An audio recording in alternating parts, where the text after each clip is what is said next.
महाराष्ट्राला नवे राज्यपाल मिळाले। देवव्रत आचार्य यांच्या जागी जिष्णू देववर्मा राज्यपालपदी। भारताचा अंतिम सामन्यात दिमाखात प्रवेश, इंग्लंडचा केला पराभव। अंतिम सामन्यात न्यूझीलंड सोबत भारत भिडणार। महाराष्ट्रात धर्मांतरण विरोधी कायदा येणार, धर्मांतर विरोधी विधेयकाच्या मसुद्याला मंत्रिमंडळाची मंजुरी। 5 लाखांचा दंड तर 7 वर्षांच्या शिक्षेची तरतूद। महायुतीच्या नरमाईमुळे राज्यसभा बिनविरोध, महाराष्ट्रातून 7 जागांसाठी 7च अर्ज।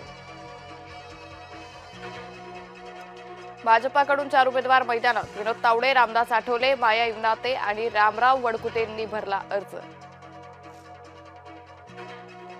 एकनाथ शिंदेंचा ज्येष्ठांना चकवा, सोलापुरातील चर्मकार समाजाच्या नेत्या ज्योती वाघमारे राज्यसभेवर, राहुल शेवाळे आणि शायना एनसी पिछडले।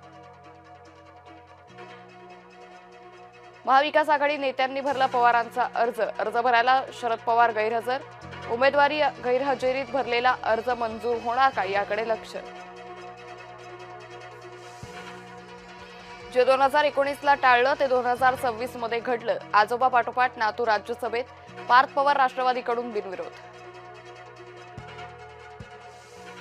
नितीश स्वतःच ठरवणार बिहारमधील उत्तराधिकारी, नितीशना न दुखावण्याचं भाजपचं धोरण।